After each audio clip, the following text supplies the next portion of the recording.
Electrostatics में हम एक लॉ पढ़ते हैं, कूलम्स लॉ। और वहाँ से कूलम्स फोर्स की एक इक्वेशन ड्राइव करते हैं जिसे कहा जाता है कि कूलम फोर्स जो होती है वो म्यूचुअल फोर्स होती है। तो ये म्यूचुअल फोर्स होने की क्या रीज़न है?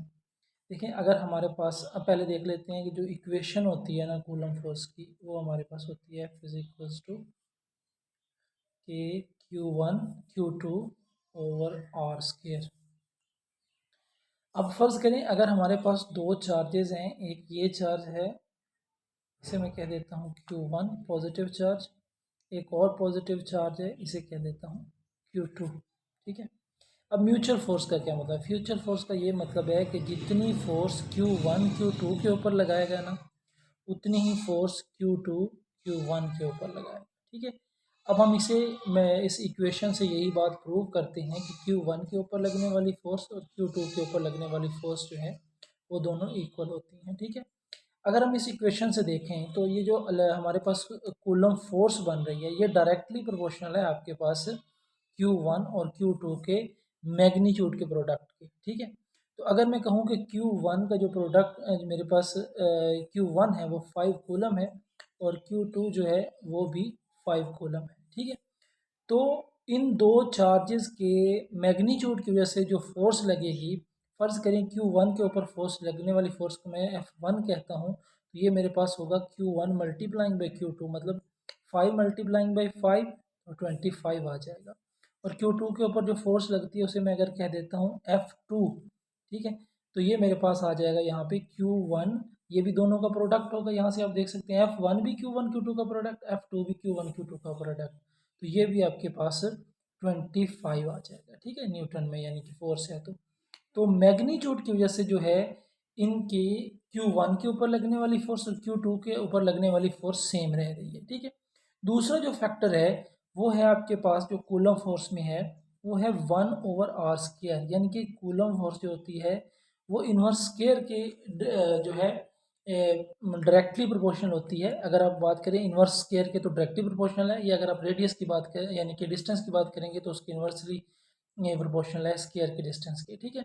अब ये जो डिस्टेंस होता है ना, ये दो चार्जेस के बिल्कुल सेंटर से, यानी कि Q1 के यहाँ सेंटर से और Q2 के यहाँ पे सेंटर से जो डिस्टेंस बन रहा है इसको हम कहते हैं, ये हमारे पास R है। ठीक है।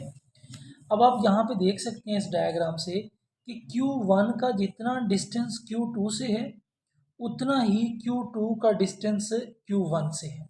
इसका मतलब ये हुआ कि मैग्नीट्यूड, जस्ट मैग्नीट्यूड की फोर्सेस की बात करें तो जितनी फोर्स F1 के ऊपर लगेगी डिस्टेंस की वजह से, उतनी ही फोर्स आपके पास F2 के ऊपर लगेगी, क्योंकि डिस्टेंस दोनों के लिए जो ये चार्जेस के दरमियान में है सेम है। ठीक है। तो डिस्टेंस की वजह से Q1 और Q2 के ऊपर लगने वाली फोर्स सेम है। ठीक है। अगर आप थर्ड फैक्टर की बात करें जो कूलम फोर्स में आ रहा है, वो हमारे पास है K, कूलम कांस्टेंट। ठीक है। तो ये हमारे पास होता है 1/4πε0। यहाँ पर ये जो 4 पाई है, ये तो इस वजह से होता है क्योंकि हम चार्जेस जो होते हैं इनको स्फेरिकल कंसीडर कर रहे होते हैं। ठीक है। इस वजह से ये हमारे पास 4 पाई आ रहा है, और ये होती है परमिटिविटी ऑफ फ्री स्पेस। अगर आपने कोई मीडियम इसके दरमियान में प्लेस नहीं किया हुआ तो परमिटिविटी ऑफ फ्री स्पेस आएगी।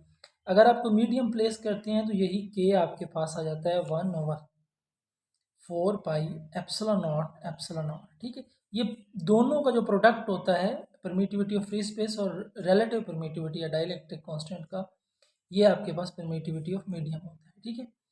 अब देखिए, ये दो चीज़ों के ऊपर डिपेंड करती है के की वैल्यू। पहली चीज़ जो है वो डिपेंड करती है सिस्टम ऑफ यूनिट के ऊपर, यानी कि अगर आप ऐसा ही यूनिट यूज़ कर रहे हैं F1 के लिए भी और F2 के लिए भी, तो सिस्टम ऑफ यूनिट का कोई इफेक्ट नहीं होगा इसके ऊपर। अगर आप यहाँ पे CGS सिस्टम यूज़ कर रहे हैं तो भी दोनों के लिए आपके पास वैल्यू सेम आएंगी। ठीक है। तो सिस्टम ऑफ यूनिट की वजह से भी के की वैल्यू जो है वो चेंज नहीं होगी अगर आप दोनों के लिए same system of unit use करते हैं। और जो नेक्स्ट के की डिपेंडेंस है, ये डिपेंड करती है डाइलेक्ट्रिक के ऊपर।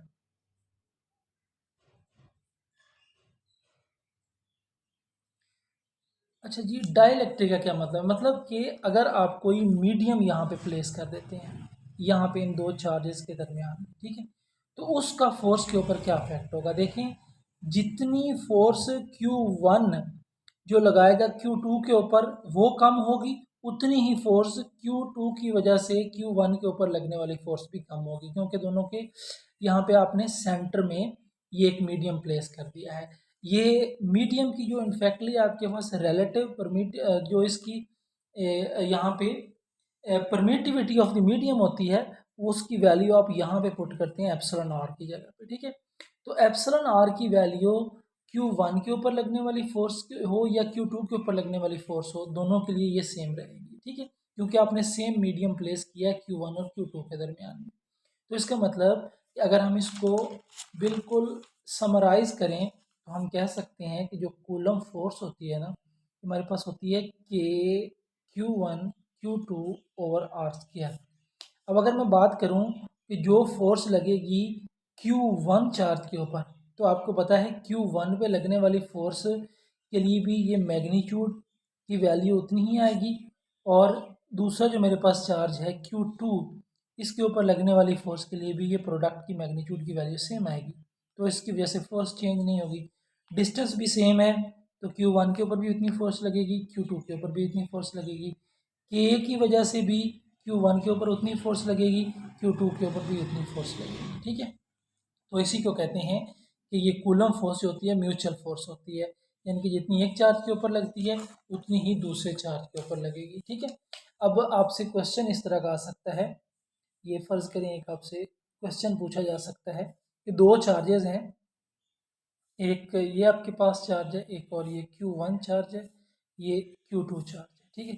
Q1 आपके पास 5 कूलम है, Q2 आपके पास 100 कूलम है, ठीक है।